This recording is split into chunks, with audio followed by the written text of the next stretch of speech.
بسم اللہ الرحمن الرحیم۔ اللہ تعالیٰ کا ارشاد ہے، یا ایھا الذین آمنوا کتب علیکم الصیام کما کتب علی الذین من قبلکم لعلکم تتقون۔ اللہ تبارک و تعالیٰ کا یہ ارشاد، اللہ تعالیٰ فرماتا ہے کہ تم پر ہم نے روزے فرض کیے گئے ہیں جس طرح کہ تم سے پہلے والوں پر روزے فرض کیے گئے تھے۔ عزیزان محترم، روزوں کے ذریعے سے اللہ تبارک و تعالیٰ کے وجہ اور مقصد کیا ہے؟ بظاہر یہ معلوم ہوتا ہے کیا اللہ تعالیٰ اپنے بندوں کو سزا دے رہا ہے؟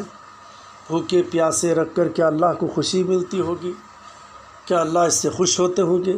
کیا اس سے اللہ کو کوئی فائدہ پہنچتا ہوگا؟ تو حقیقت میں معلوم ہے کہ اس سے کوئی اللہ کو فائدہ اور خوشی نصیب ہونے والی ہے نہیں۔ وہ خدا جو کہتا ہے کہ میں اپنے بندوں کو 70 ماں باپ سے زیادہ محبت کرنے والا ہوں، تو وہ خدا کیا اپنے بندوں کو تکلیف میں، پریشانی اور بھوکے اور پیاسا رکھنا پسند کرے گا؟ نہیں۔ جس طریقے سے ایک ماں اپنے بچے کو بھوکا اور پیاسا رکھنے پسند نہیں کرتی، تکلیف میں دیکھنا پسند نہیں کرتی، وہ دنیا کی پوری خوشی اس کے قدموں پر لٹانے کو تیار ہو جاتی ہے، خود بھوکی اور پیاسی رہ کر اسے بچوں کو کھانا کھلاتی ہے اور پیاس اس کی بجھاتی ہے۔ مگر وہی ماں جب بچہ بیمار ہو جاتا ہے، جب بچے کو بخار آ جاتی ہے، تو ڈاکٹر کے کہنے پر وہ سارے پرہیز کرواتی ہے، کھانے پر پرہیز کرواتی ہے، پانی میں رہنے سے پرہیز کرواتی ہے، ٹھنڈے چیزوں کو استعمال کرنے سے پرہیز کرواتی ہے، باہر جانے سے پرہیز کرواتی ہے، باہر کے کھانوں سے پرہیز کرواتی ہے، دوا کھلواتی ہے۔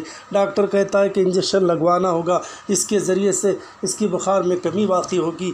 بچہ روتا ہے، ضد کرتا ہے، مگر ماں کی آنکھوں سے بھی آنسو جاری رہتے ہیں، مگر پھر بھی دل پر پتھر رکھ کر یہ سمجھتی ہے کہ یہ بچے کے تھوڑے رونے کو میں آج برداشت کر لوں، تھوڑی اس کی تکلیف کو آج میں برداشت کر لوں گی، جس کے انجیکشن لگوانے سے، دوائیں کھلانے کی وجہ سے اسے صحت مل جائے گی، اسے زندگی مل جائے گی۔ مگر میں آج اس کی لاپرواہی کر دوں، اگر میں آج اس کے رونے کو، اس کے درد اور تکلیف کو سمجھتے ہوئے دوا اور انجیکشن لگانا میں بند کر دوں گی، تو ہو سکتا ہے یہ مرض بڑھ جائے اور یہاں تک کہ اس کا جان بھی چلے جائے۔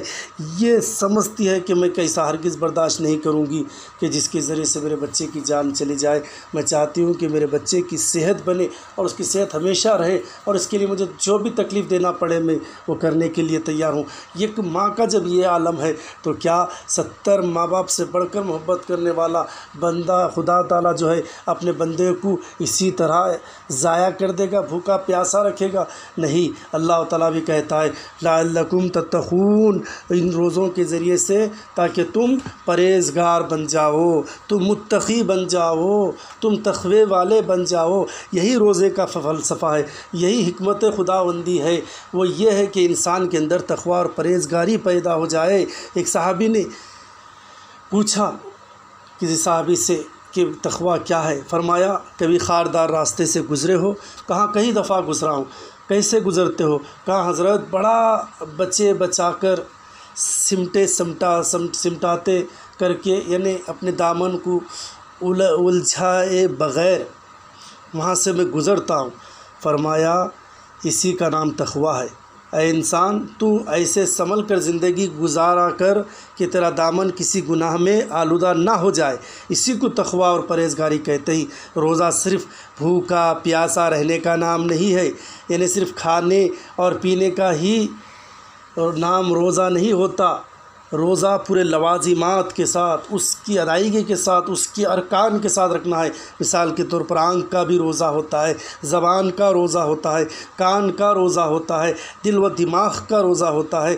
روزے دار انسان تو سر کے بال سے لے کر پاؤں کے ناخن تک روزے دار ہوتا ہے۔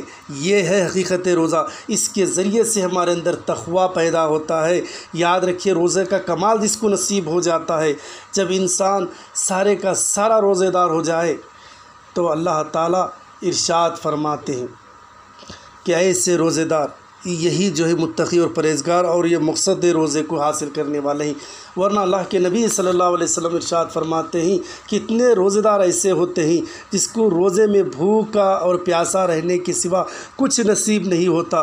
جس مقصد کے تحت انہوں نے روزہ رکھا ہے وہ مقصد انہیں روزوں کے ذریعے سے حاصل نہیں ہوگا، کیونکہ اس نے روزہ رکھا، کسی کی غیبت کی، روزہ رکھا جھوٹ بولا، روزہ رکھا بد زبانی کی، روزہ رکھا گالی گلوچ کیا، روزہ رکھا کسی کو دھوکہ دیا، روزہ رکھا بد فعلی کیا، روزہ لکھا دوسروں کے حق کو پامال کیا، ایسے شخص کو کچھ حاصل ہونے والا نہیں۔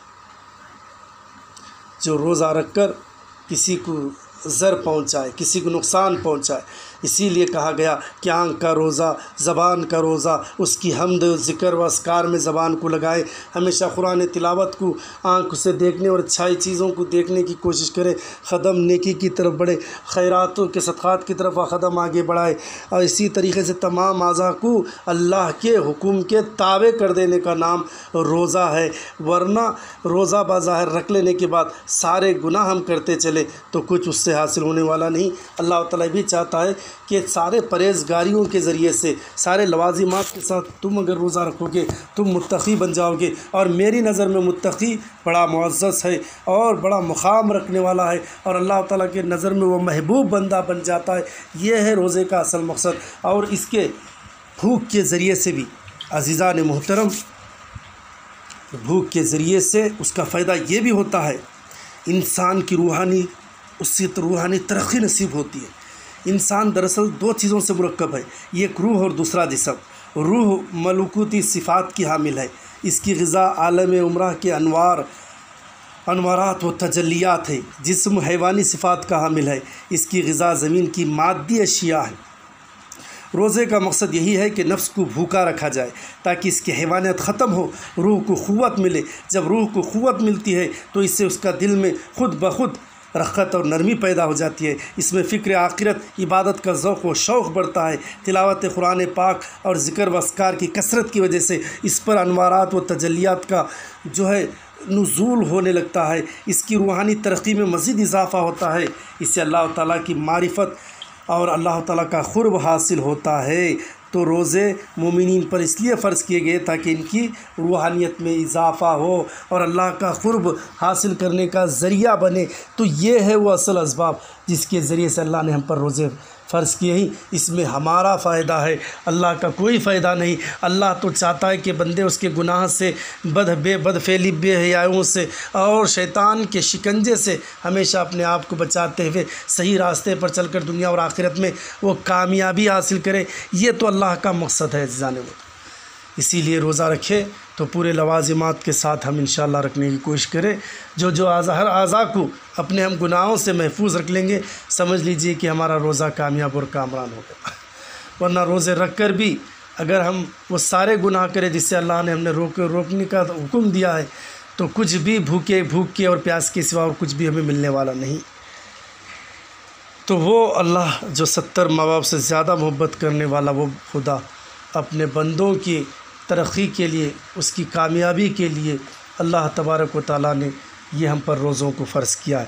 اور روزوں کی بھوک کی وجہ سے ایک ظاہری فائدہ یہ بھی ہوتا ہے کہ میدا جو ہے اصل بیماریوں کی جڑ ہوا کرتی ہے، اور اس کو بھوکا رکھنے کی وجہ سے کئی بیماریوں کو وہ کنٹرول بھی کر سکتا ہے۔ خیر اللہ تعالیٰ سے یہی دعا ہے کہ اللہ تو 70 ماں باپ سے زیادہ محبت کرنے والا ہے، ہمیں صحیح روزے رکھنے کی اور پورے ادائیگی کے ساتھ روزے رکھنے کی توفیق عطا فرما، اور جو بھی اس میں نیکیاں خیرات کرے اے اللہ تو اسے قبول فرما۔ اس کے صدقے سے ہر بلا اور وبا سے اے اللہ ہم تمام کو محفوظ فرما۔ وآخر دعوانا الحمدللہ رب العالمین۔